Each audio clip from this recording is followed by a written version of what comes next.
जो पहला सवाल मैं आपसे करना चाहूँगा, वह यह है कि जो भारतीय जनसंघ से लेकर भारतीय जनता पार्टी की वैचारिक यात्रा है, उसमें उसकी जो सफलताएँ हैं, उसके लिए हम किन कारकों को ज़िम्मेदार मान सकते हैं? क्या आरएसएस द्वारा खुद को बदलने की क्षमता को, या फिर बहुत सारे टीकाकार ये कहते हैं कि गलत समय पर या अलग-अलग समय पर गलत निर्णय लेते हुए सोशलिस्टों ने काफ़ी जगह दी इन लोगों को, जिसके कारण से ये अपनी वैधता बढ़ाते गए और ये एक ऐसी स्थिति आई कि इन्होंने पूरी तरीके से केंद्र में अपने आप को कांग्रेस का सबसे प्रमुख विकल्प बना दिया।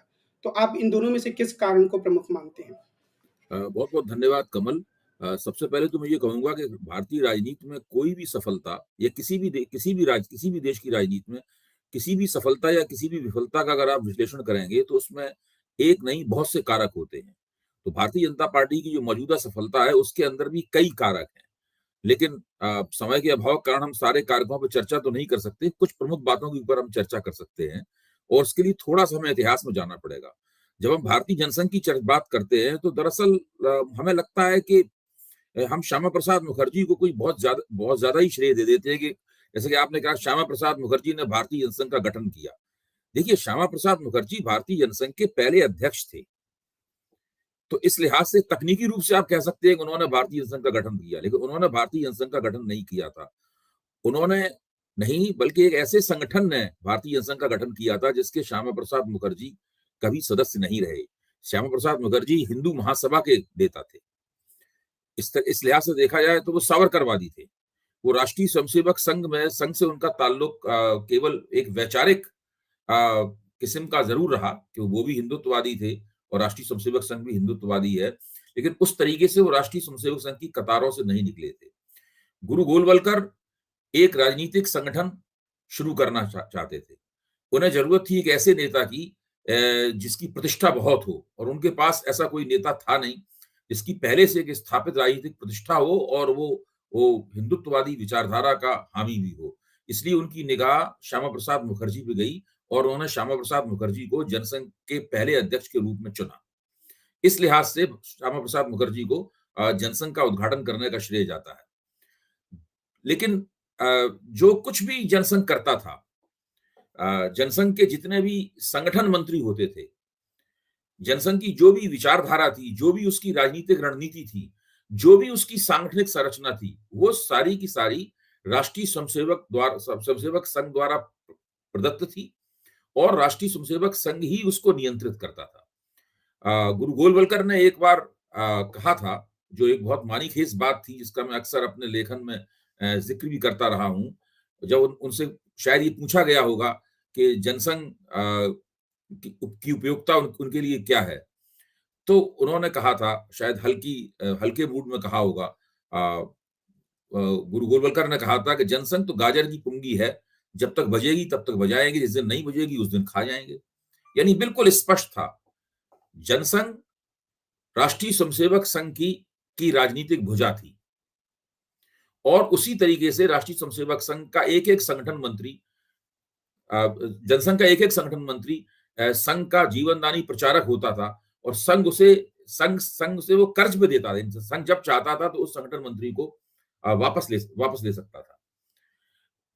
1980 में जब जनसंघ ने भारतीय जनता पार्टी का रूप लिया, उससे पहले ही जनसंघ एक विचारधारात्मक नवाचार कर चुका था, जिस पे हमारी निगाह होनी बहुत ज़रूरी है। वो नवाचार उस वक़्त हुआ था जिस समय बलराज मधोक जनसंघ के अध्यक्ष थे। आज बलराम मधोक का नाम कोई नहीं लेता है। अटल बिहारी वाजपेयी की आभा मंडल में मधोक की याद बिल्कुल समाप्त हो चुकी है। और नरेंद्र मोदी के उभार ने तो मधोक को बिल्कुल ऐसा बना दिया है जैसे कि वो कभी इतिहास में रहे ही ना हो।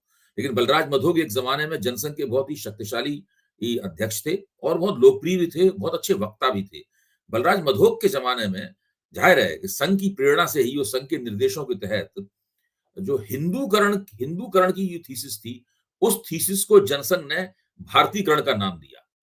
यानी हिंदूकरण और भारतीकरण दोनों एक दूसरे के पर्याय बन के उभरे। उत्तरोत्तर जनसंघ के और संघ के लोगों ने जो राजनीति में सक्रिय थे, हिंदूकरण शब्द का कम से कम इस्तेमाल करना शुरू किया और भारतीकरण शब्द का ज़्यादा से ज़्यादा इस्तेमाल करना शुरू किया।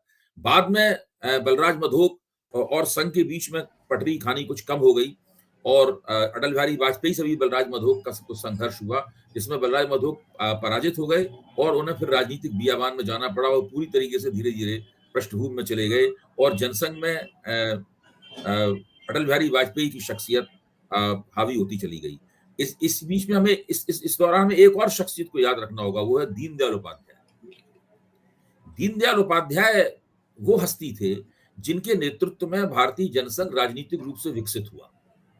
ये दीनदयाल उपाध्याय ही थे जिन्होंने जनसंघ के प्रभाव क्षेत्र में, यानी जो उत्तर भारत था, उसमें जो पिछड़ी जातियां थी, उन पिछड़ी जातियों का ऊंची जातियों के साथ में एक गठजोड़ बनाने की प्रक्रिया शुरू की और उन्होंने बहुत ही मजबूत किस्म के निर्णय लेते हुए उत्तर प्रदेश में जो जनसंघ विधायक दल के नेता थे माधव प्रसाद त्रिपाठी, उनको हटाया और उनकी जगह कल्याण सिंह को उन्होंने बैठाया, जो कि लोधी राजपूत जाति के नेता थे। इसी तरह उत्तर प्रदेश विधानसभा में जो एक द्विज जाति के नेता, उसके नेता थे जनसंघ विधायक दल के, उनसे भी उन्होंने इस्तीफा दिलवाया और उनकी जगह महादीप सिंह शाक्य को नेता बनाया। इस तरीके से लोधी और शाक्य बिरादरी, यानी लोधी और काछी बिरादरी जो है, उसको उन्होंने उत्तर प्रदेश में जनसंघ के साथ जोड़ दिया। आज तक ये दोनों बिरादरियां भारतीय जनता पार्टी के साथ जुड़ी हुई हैं। यानी जो सोशल इंजीनियरिंग 60 के दशक में दीनदयाल उपाध्याय ने की थी, आप समझ लीजिए वो कितनी दूरगामी दृष्टि से प्रभावी साबित हुई। ये एक जनाधार जनसंघ के साथ आज भी बना हुआ है। तो जो पिछड़ी जातियां थी, पिछड़ी जातियों में जो यादव समाज था, यादव समाज समाजवादियों की तरफ गया और लोधी और काछी समाज, यादव समाज सबसे बड़ा था और लोधी और काछी समाज का रुझान जनसंघ की तरफ गया। तो इस तरीके से पिछड़ी जातियों का जो वोटिंग आधार था, वो 60 और 70 के दशक में ही बढ़ चुका था। या आप कह सकते हैं कि रुझान तय हो गए थे कि कौन किस तरफ जाएगा और भविष्य में भी ये रुझान मोटे तौर पर कायम रहा।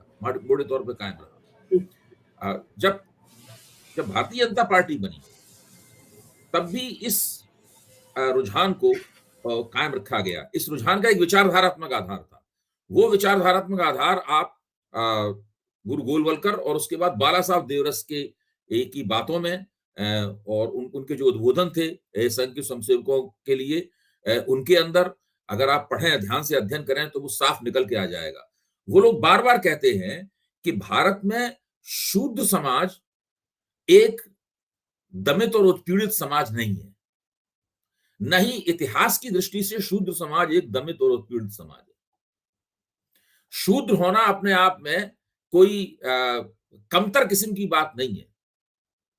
शूद्र होना अपने आप में कोई अपमानजनक किस्म की बात नहीं है। इस बात को वो लोग बार बार कहते हैं और उसके लिए उन्होंने जो ऋग्वेद का पुरुष सूक्त है, इसके अंदर विराट पुरुष के ही 4 अंगों से 4 वर्णों की उत्पत्ति बताई गई है। उसमें बताया गया है कि पैरों से शूद्रों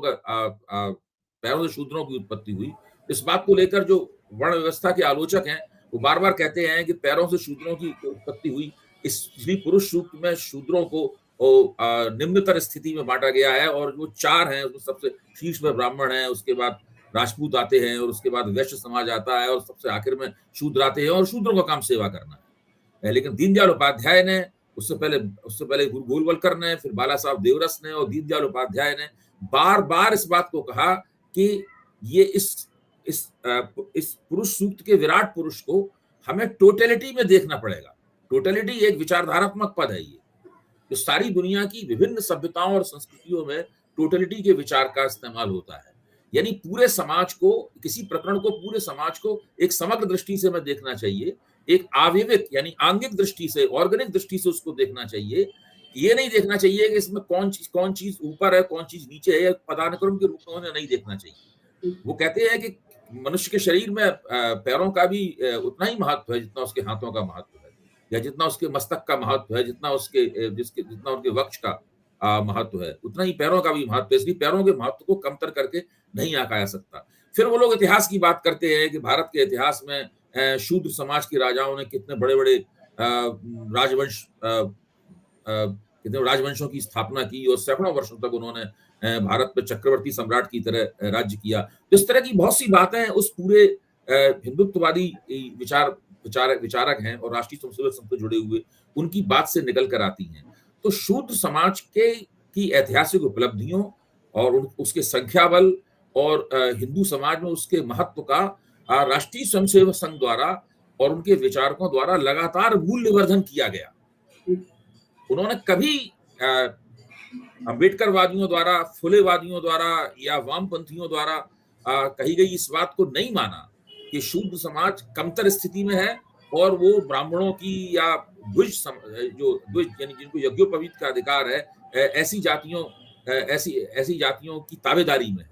इस बात का वो लगातार खंडन करते रहे और उन्होंने शूद्र समाज को ये आश्वासन दिया कि अगर वो जनसंघ में या भारतीय जनता पार्टी में आएंगे तो उन्हें राजनीति में एक लेवल प्लेइंग फील्ड प्राप्त होगा। उनको ऊंची जातियों के मुकाबले एक कमतर स्थिति में नहीं रहना पड़ेगा। और इस आश्वासन को देने में उन्होंने कभी कोई हिचक नहीं की। वो लगातार इस आश्वासन को देते रहे और इस आश्वासन के चलते जनसंघ और भारतीय जनता पार्टी के भीतर एक तरह का जातीय युद्ध भी चला। यानी ये जो इस जातियों में आपसी जो प्रभुत्व का संघर्ष है वो भी चला। उसमें कई बार ऐसा लगा कि द्विज जातियां जीत रही हैं, कई बार ऐसा लगा कि नहीं, द्विज जातियां नहीं जीत रही हैं, बल्कि जो पिछड़ी जातियां हैं या कथित रूप से शूद्र जातियां हैं वो सामने आ रही हैं। इसीलिए आज धीरे धीरे ये पूरी प्रक्रिया एक ऐसे मुकाम पर पहुंच गई है जब हम कहते हैं कि भारतीय जनता पार्टी का पूरी तरह से ओबीसीआइजेशन हो गया है। यानी भाजपा का जो सबसे बड़ा नेता है नरेंद्र मोदी, वो भी गर्व के साथ कहता है कि हम शूद्र समाज यानी पिछड़े समाज से आए। और अब बड़े पैमाने पे आप देखेंगे कि भारतीय जनता पार्टी में शूद्र जाति की नुमाइंदगी करने वाले नेताओं की, उस जाति से आने वाले जनप्रतिनिधियों की, एमएलए विधायकों की या सांसदों की संख्या लगातार बढ़ती जा रही है। और अब जो ब्राह्मण जाति के मतदाता हैं या राजपूत जाति के मतदाता हैं या वैश्य जाति के मतदाता हैं, वो भारतीय जनता पार्टी को इसलिए वोट नहीं देते कि वो द्विज जातियों की समर्थक है, बल्कि वो भारतीय जनता पार्टी को इसलिए वोट देते हैं कि वो राजनीति में हिंदुओं की प्रमुखता की दावेदार है, इसलिए वोट देते हैं। तो ये माहौल बनाने में पिछले लगातार परिश्रम करते हुए भाजपा और उसके रणनीतिकार राष्ट्रीय स्वयंसेवक संघ के नेतृत्व में और मार्गदर्शन में कामयाब रहे हैं। ये एक बहुत ही महत्वपूर्ण तथ्य है, जिस तरह उन्होंने शूद्र जातियों को अपनी ओर खींचा है। और यहां मैं शूद्र शब्द का इस्तेमाल इसलिए नहीं कर रहा हूं कि मैं उन जातियों को कमतर दिखाना चाहता हूं। मैं दिखाना चाहता हूं, बताना चाहता हूं कि राष्ट्रीय स्वयंसेवक संघ का विमर्श है कैसा।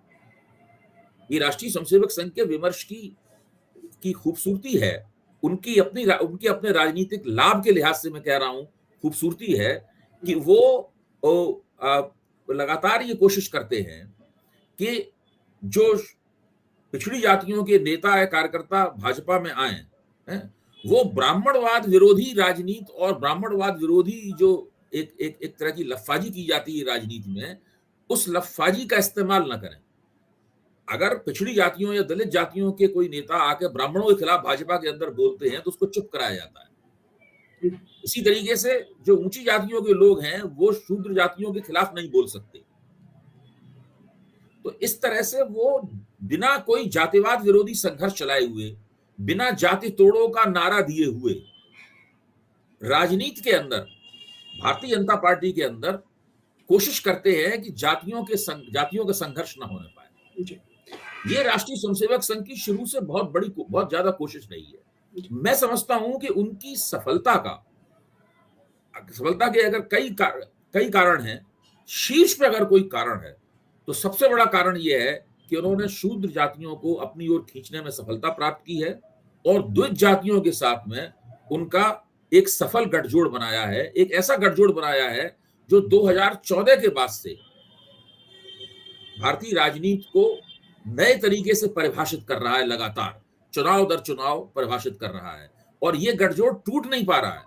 विपक्ष, यहां तक के जो सामाजिक न्याय की पार्टियां थी, जिनका दावा था कि वो पिछड़े वर्ग की नेता हैं, पिछड़े वर्ग की एकता करना चाहती हैं, चाहे वो लालू यादव का राष्ट्रीय जनता दल हो, चाहे मायावती की बहुजन समाज पार्टी हो, या मुलायम सिंह यादव की समाजवादी पार्टी हो, या नीतीश कुमार की पार्टी हो, ये इन तमाम जातियों को पिछड़ी जातियों का एक हिस्सा ही मिलता है। बाकी लोग धीरे धीरे कर भारतीय जनता पार्टी की तरफ जा रहे हैं, कहीं ज्यादा और कहीं कम।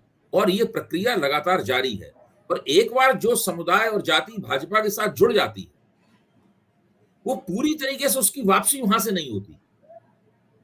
उसका कुछ हिस्सा कभी आ सकता है किसी नेता के प्रभाव में या किसी घटना के प्रभाव में या किसी राजनीतिक रणनीति के जरिए उससे छीना जा सकता है। ऐसी बात नहीं कि छीना नहीं आ सकता, लेकिन उसका ज्यादा बड़ा हिस्सा वो एक बार भाजपा में चला जाता है तो वो भाजपा में रह जाता है। तो ये एक बहुत भाजपा की जीत का एक बहुत बड़ा कारण है।